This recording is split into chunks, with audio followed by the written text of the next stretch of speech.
Hi friends, good evening. तो आज फिर 8.3 एक्सरसाइज से अगला क्वेश्चन नंबर 2 आप लोग गौर कीजिए। एक्सरसाइज 8.3 क्वेश्चन नंबर 2 पर गौर कीजिए। ये भी इम्पोर्टेंट क्वेश्चन है, इसके भी दो पार्ट्स हैं। ये दोनों पार्ट्स थोड़ा डिफरेंट है। चलिए फर्स्ट पार्ट को देखते हैं। 1048 इंटू 1023। क्वेश्चन पे गौर कीजिए। फर्स्ट पार्ट है 1048 1023। 1042 1042 और 1067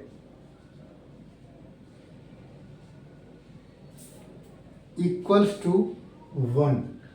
ये सो दैट दिखाना है कि इसकी वैल्यू 1 के बराबर होगा। क्लियर है? देखिए, इक्वल से जो पहले होता है वो लेफ्ट साइड होता है, इसीलिए उसको LHS कहते हैं, और इक्वल के बाद जो होता है उसको हम RHS कहते हैं।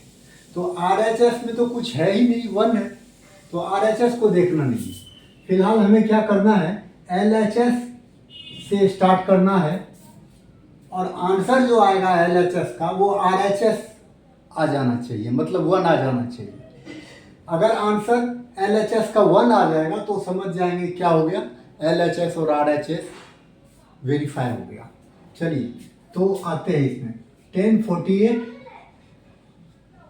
1023 1042 1067 सब पे डिग्री। इसकी वैल्यू निकाल ली है। तो मैंने आपको कल भी रिमाइंड करवाया था कि इस एक्सरसाइज में, या एक्सरसाइज को तो खैर आप छोड़ दीजिए, इस टाइप का क्वेश्चन जहाँ पे कम्प्लीमेंट्री बन रहा, अगर इस टाइप, तो वहाँ पे हम वही फॉर्मूला यूज करते हैं जो आपको कम्प्लीमेंट्री का फॉर्मूला बताए थे। तो अब यहाँ अगर गौर कीजिए तो 48 ये है और 42 ये है। 48 और 42 आपको 90 हो जाएगा। ठीक इसी तरीके से अगर इनको देखें 23 को और 67 को, तो ये दोनों भी मिल करके 90 हो जाएगा। ये बात आपके समझ में आ गया होगा। अब आपको बताते हैं, मान लीजिए कि 2 × 3 × 4 × 5 है।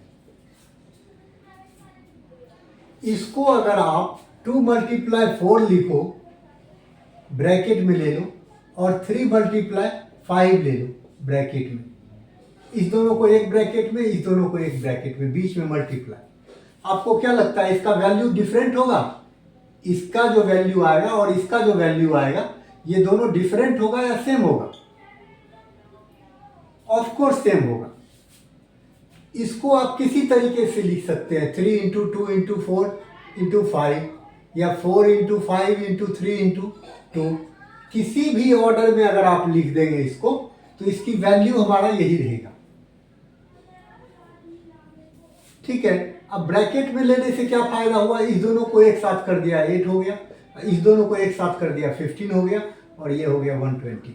और इसको भी करेंगे आप तो ये भी आएगा 1, 2 3 जा 6, 6 4 जा 24, 24 5 जा 120। ये भी 120 आएगा और ये भी 120 आएगा। लेकिन ऐसा करने से, ग्रुपिंग करने से हमें बेनिफिट हो रहा।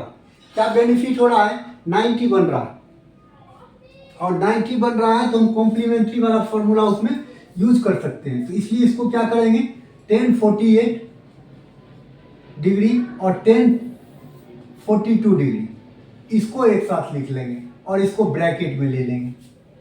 सबके बीच में मल्टीप्लाई है, यहाँ भी मल्टीप्लाई है, यहाँ भी मल्टीप्लाई है, यहाँ भी मल्टीप्लाई है, और फिर जो बच गया 1023 और 1067, मल्टीप्लाई डालो या ना डालो एक ही बात है, यहाँ भी मल्टीप्लाई। अब ऐसा करने से क्या फायदा हो गया हमें, अब गौर करना कि ये 10, 48 और 42 ये दोनों 90 बनता है, और 90 अगर बनता है तो इसको हम किस फॉर्मेट पे लाएंगे, उसी फॉर्मेट पे लाएंगे। कैसे, तो वो देखिए, इसको आप गौर कीजिए। अब इसको कैपिटल ब्रैकेट में ले लेते हैं। 10 को 10 हमने लिख दिया, ब्रैकेट डाल दो। अब 48 को आप लिख सकते हो 90 माइनस 42। एम आई राइट और नॉट? I am right. 90 में से 42 माइनस की करोगे तो फिर 48 ही आएगा। 1048 हो गया, मल्टीप्लाई 1042। बंद कर देते हैं, और फिर इसको भी ठीक उसी तरीके से करेंगे। क्या करेंगे, ये तो समझा रहा था आपको मैं, इसलिए इसको अरेंज कर देता हूं। फिर 10 का 10 ही लिख दीजिए, और 23 को आप लिख दीजिए 90 माइनस 67, क्योंकि ये 67 मल्टीप्लाई 1067। 90 में से 67 को माइनस करोगे तो 23 हो जाएगा। क्लियर है? अब क्या करना है हमें, 10, अब गौर कीजिए, 10 90 माइनस थीटा होता है cot theta. 10 90 minus theta cot theta होता है। तो 10 90 माइनस थीटा, इस पूरे को हम किस पे रखेंगे, कॉट थीटा की जगह 42 है। Cot 42 multiply 1042।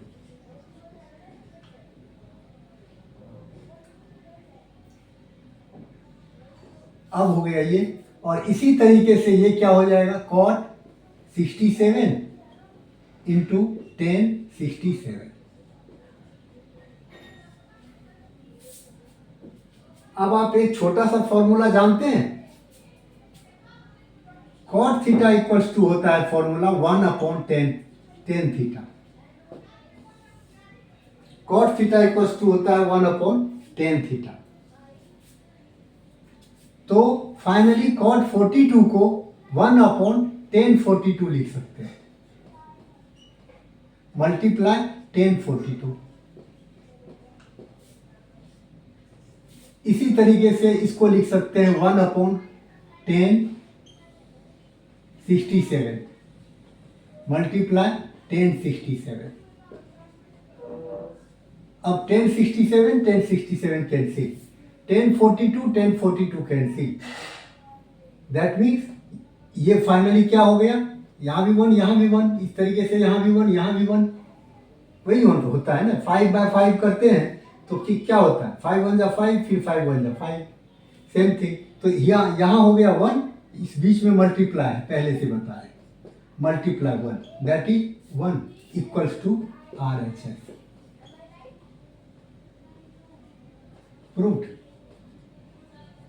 प्रूव्ड लिखो या सॉन लिखो। इस तरीके से फर्स्ट पार्ट आपका हो गया। अब अगर हम सेकेंड पार्ट की बात करें तो सेकेंड पार्ट भी ऑलमोस्ट ऐसा ही है। अब उसमें थोड़ा सा डिफरेंस है। डिफरेंस क्या है कि बीच में माइनस है। अब अगर सेकेंड पार्ट करवाऊं तो सेकेंड पार्ट देखिए, कॉट 38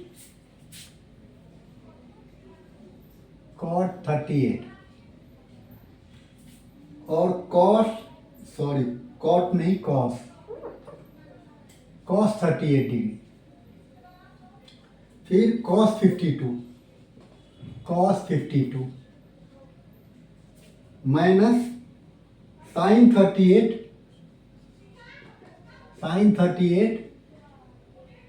फिर साइन 52 इक्वल्स टू क्या है जानते हैं, 0।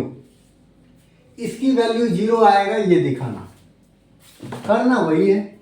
LHS हमको लेना है और LHS का जो आंसर आएगा वो 0 आ जाना चाहिए। इक्वल्स टू RHS कर देंगे। अब गौर कीजिए, पहले तो आप LHS नोट कर लीजिए।